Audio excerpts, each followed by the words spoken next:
J-Drone here. This is the Mould King, and we have it on top of the tape because we don't have the landing gear on, and I want the gyro calibrated evenly. And we're going to go ahead and bind our controller here, throttle up and down, and back up again. We have our controller binded, and the button I'm pressing is for the speed. It has 3 different speed levels. This thing glows very nicely at night. This should be a good night flight. I have 11-mile-an-hour wind. I also do have mist coming down. It's a little bit more than a mist. It's right before, I'd say, a steady drizzle. But I have faith in this. It should be alright. This thing is very fast, very agile.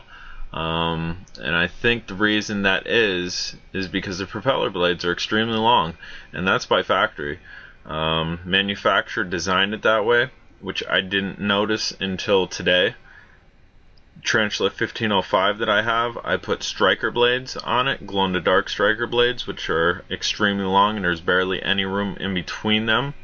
This was designed like that, and I think the manufacturer had a very good idea when they did that, and I don't think they did it by mistake. I think when the propeller blades are very long, they cover a better surface area and allow these things to fly quicker, faster, and more agile. And I just about hit myself there. The wind's blowing directly at us, 11 miles an hour. So as I'm bringing it back, it's coming back a lot quicker than it should, because 1, this is a fast quadcopter, and 2, because you have wind pushing it backwards as well. And you can see I have it out there.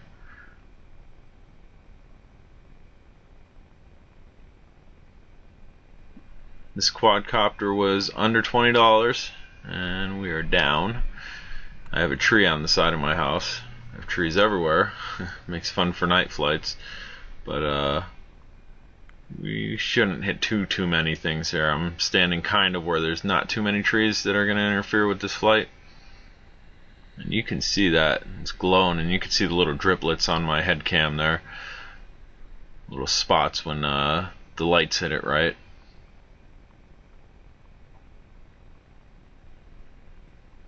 This is a very nice quadcopter. It's a little bit smaller than your Striker and your SEMA X5.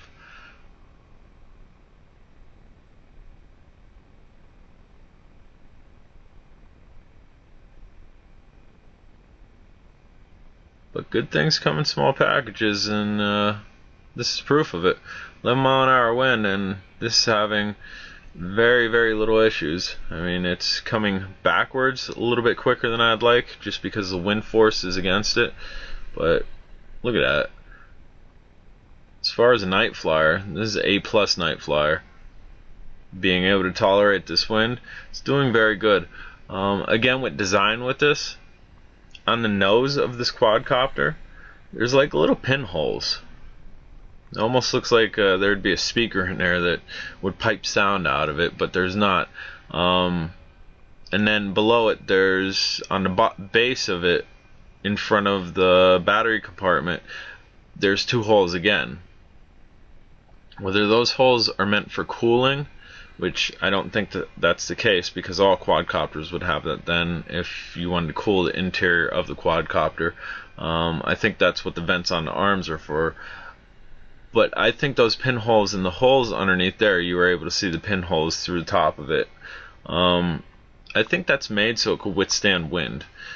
So it allows wind to flow through it instead of against it. I could be wrong. But I haven't really seen any of my quadcopters designed like that. I've seen a lot of them, like the SEMA and the Strikers, with the vent holes on the arms. Actually, most of them have vent holes on the arms, and I think that is for cooling and not so much to allow wind to pass through. Look at this thing go. It's quick, very agile, very bright, as you can see. Those green lights are almost look like they're white. And you can see the yaw rate there. Yaw rate's pretty nice. Yeah, this is really quick.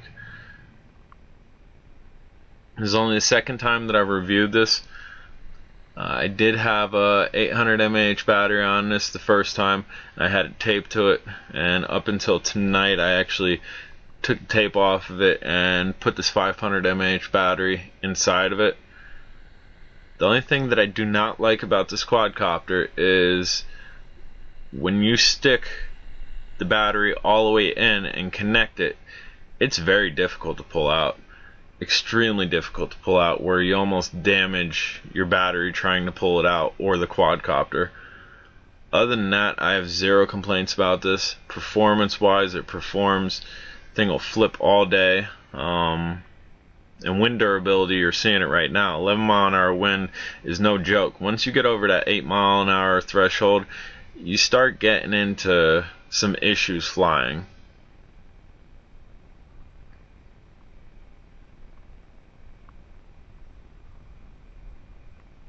And this is a very nice flyer.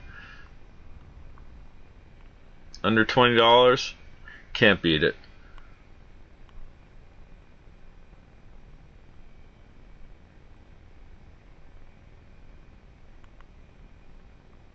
Right now we're pushing the 6-minute mark, and that's good flight time for any quad. 6 minutes is about average for most quadcopters.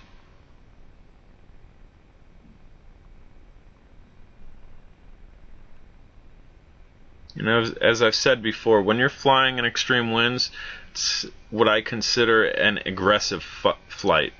Right now we're flying forward. That's against wind. We're flying directly into the wind.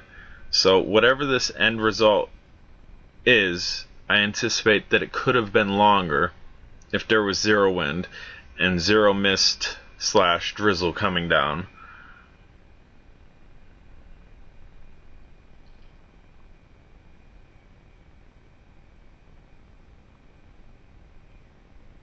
Definitely a joy to fly.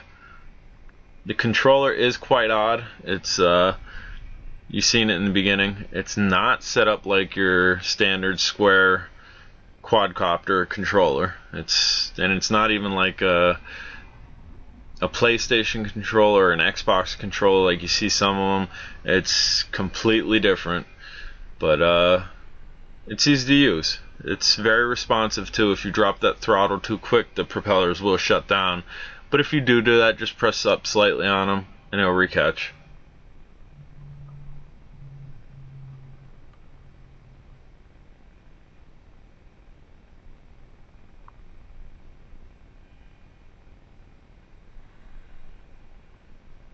See that fly right past me in a way?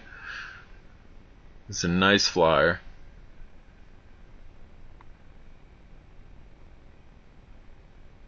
We're pushing the 8-minute mark here, which is very good flight time, especially in an 11 mile an hour wind. Those lights are bright, and you can see when the lights hit right, and you can see the little spots on my waterproof head cam case. And as it goes towards the ground, you can see the ground light up too, how bright those lights are.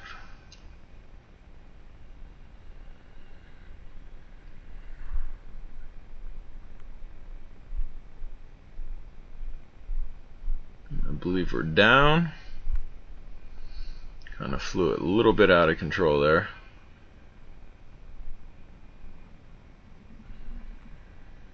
And that was a toss up. You can toss this up and throttle up, be okay. Don't have to start off from the ground. Most of your quadcopters are like that, whether it's advertised or not. That's why a lot of the quadcopters I have, not all of them, some of them I keep the landing gear on, but a lot of them I take off the landing gear. It extends flight time just by a little, not by much, but really just for binding the quadcopter to the controller and calibrating that gyro. That's all you need the landing gear for. Because unless that's part of your flight, where you take off from a landing pad and you try to skillfully land it back on that landing pad, there's really no need for the landing gear. Well, I'm J-Drone. This thing's blinking. We're going to try to bring it back for a catch. And that's easier said than done with 11 mile an hour wind. If you haven't subscribed, please do. Have a great day.